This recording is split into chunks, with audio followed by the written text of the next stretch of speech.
Welcome to Fight City NYC. Check us out on the web at www.fightcitynyc.com and friend us on Facebook. My name is Ben Chan, and I have Dominic Mauro, our MMA analyst, with me. And we're going to start with the mixed martial arts.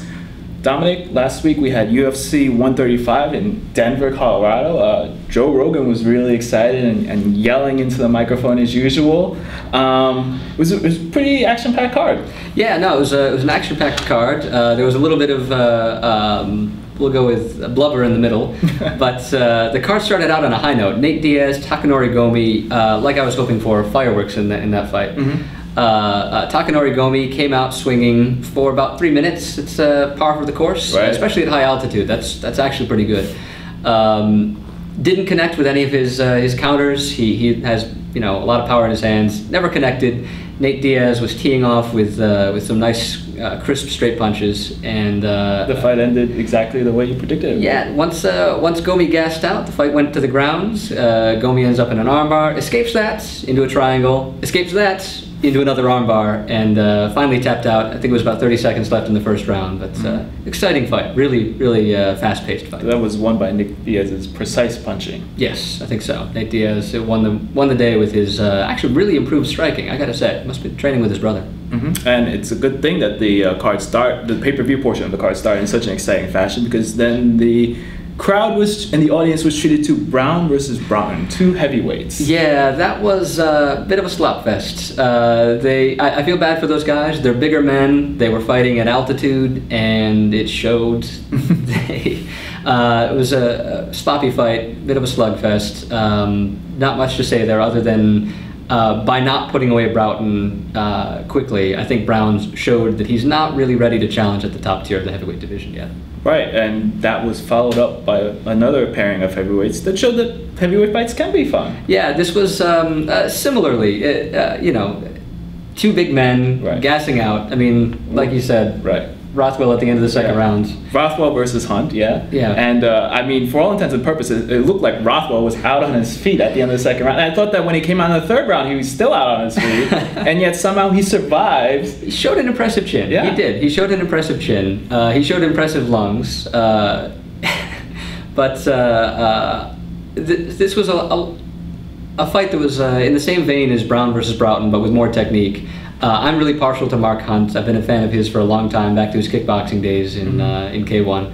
And so I was really excited, really excited to see him almost lock in the armbar on Rothwell early in the fight. But I was sad to see him not get the knockout victory either. But decision win, that's his first winning streak in a long time. So it was good to see him get another victory. Yeah, and the fans loved him. Wouldn't mind seeing either of those heavyweights on another card again. And then that was followed up by Hughes versus Koscheck. We had another MMA veteran in action. Yeah, Matt Hughes, veteran of 50-something fights in the UFC. I mean, he's been around forever, and it's starting to show. Koscheck was younger, faster, stronger. I thought the shots that put Hughes out at the end of the first round, not all that. I mean, they weren't that earth-shattering. Hughes, I think his chin is just gone. He never had a great chin, but he had a better chin than that. He looked old in his loss. What do you think about him saying that this isn't his last fight? I think he's trying to pull a Chuck Liddell. I think he's trying to sneak into the front office of the UFC, and like after Chuck Liddell started getting knocked out all the time by stiff breezes and little girls waving pinwheels, please don't hurt me, Chuck. I mean, he could kick my ass. Still. Yes. After Chuck Liddell started getting knocked out all the time, he got a job promoting the UFC brands instead of getting punched in the face for a living. I think Matt Hughes is sort of, he says he wants to fight again. I think he's trying to force the UFC's hand, give me a job at a desk, or else I'll keep getting knocked out until I'm in a wheelchair. Please, someone give him a job. Yes, please. And then we had the main event of the night, the one that everybody was looking forward to. We had John Bones Jones versus Quinton Rampage Jackson. This was a really exciting fight. Not so much because it was competitive, but mostly because of how Jones just had no trouble at all with Rampage. Right, he came out looking like he was auditioning to be in the next Spider-Man film. He did. He was trying out this weird wrestling stance, faking going from one leg and really going for the other. But Rampage just started throwing uppercuts, and it's hard to punch back from your hands and knees. So Jones, but once the striking started in earnest, I mean, he used the leg kick, he used the jab. He really Jones kept Rampage completely stifled. Rampage never got anything going on the feet. And Rampage, I have to say though, Rampage did a great job defending Jones's takedowns. Jones is really known for his trips and his throws from the clinch, and Rampage stuffed, I think, virtually all of them. Unfortunately, Rampage did end up getting tapped out. He submitted to a rear naked choke early in the 4th round. Rampage, he gave Jones a lot of credit after the fight, which is really, you like to see a guy being gracious and losing, especially when the fight was so lopsided. But right. Jones is... and he proclaimed that he was still going to party that night, as he usually does. No, that was pretty great. He was all smiles at the press conference. He said, I can't be mad because I made a lot of money.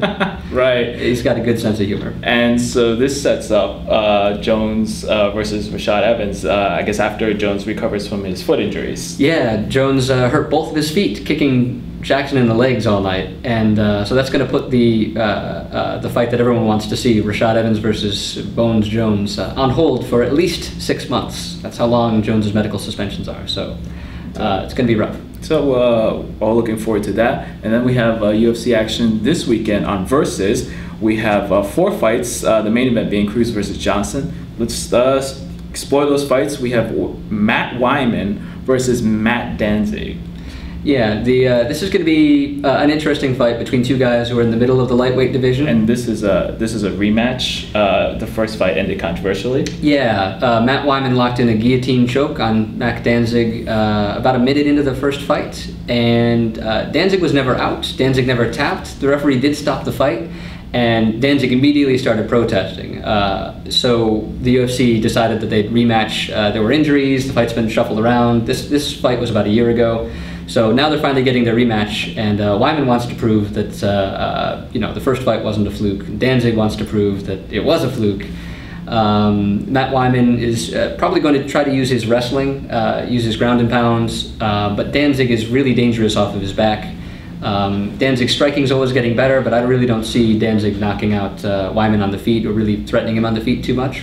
So I think this fight's going to go to the ground, and I think how good Matt Danzig can be submitting people off his back will determine whether he gets knocked out or he gets his hand raised.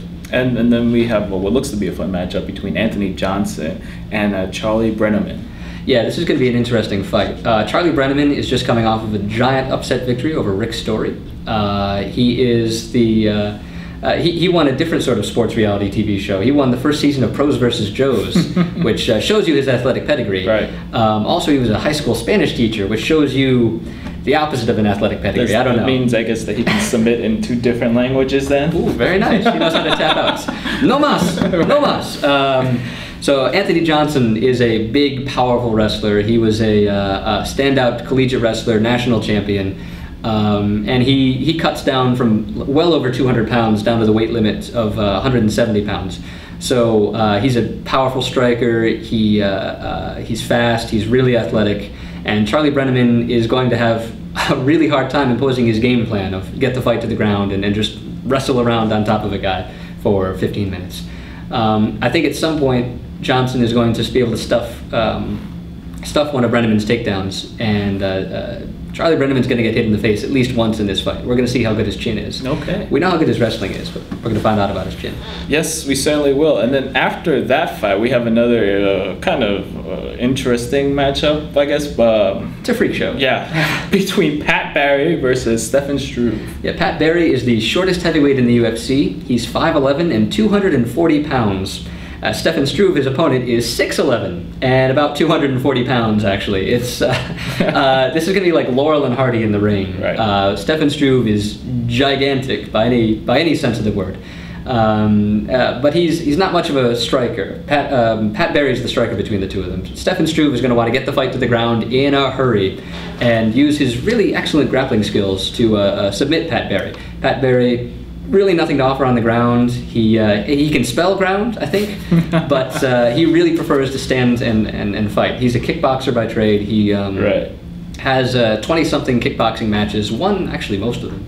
But really? So Pat Barry wants this fight to stay on the feet very badly, and Stefan Struve, He's been knocked out in spectacular fashion 3 times since he started in the UFC. So it's going to be interesting, one way or the other. And just for perspective, also on Saturday night, there's a fight card on HBO when the middleweight champion of the world, Martinez, is in action, and the middleweight limit is 160, and he's 5'11". So we have a 5'11", 160 guy boxing that night, the champion of the world, and then we have a guy at UFC at 5'11", 240 pounds.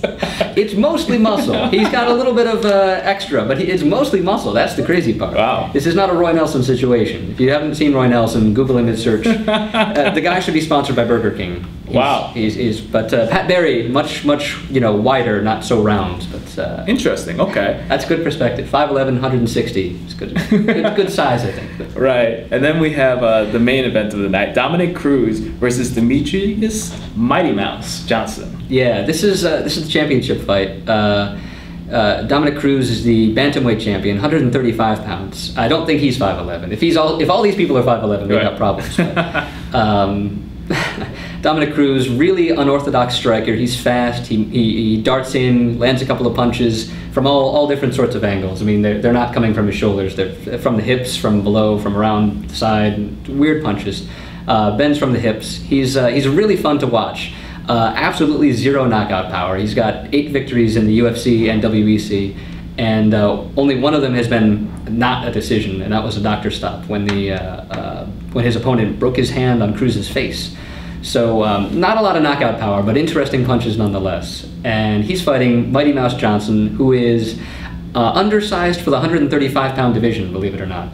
He's a really well. There's a reason they call him Mighty Mouse. He's a strong wrestler. He's he's quick. This is going to be an interesting fight, but Demetrious Johnson doesn't have anything to offer on the feet. He needs to catch Dominick Cruz and get the fight to the ground. But Cruz is a very good wrestler too. So even if Johnson does get the fight to the ground, there's no guarantee that the fight stays on the ground. So it's going to be a long night for Demetrious Johnson, one way or the other. Okay, sounds like there's going to be a lot of intrigue on Versus on Saturday night. And then there's another piece of UFC news about the next event. Yeah, next weekend's UFC 136. Dave Herman, a heavyweight prospect. He's rising through the ranks a lot faster than Travis Browne is now. He's been kicked off the card. He failed a drug test. He tested positive for marijuana and steroids. It's a fun combination. Right. So he's off the card. No announcement's been replaced, but we'll keep you posted. And yeah, check out our blog at FightCNYC.com for any updates about the cards and the results. And thanks very much, Dominic. Thanks for having me. Thanks for watching.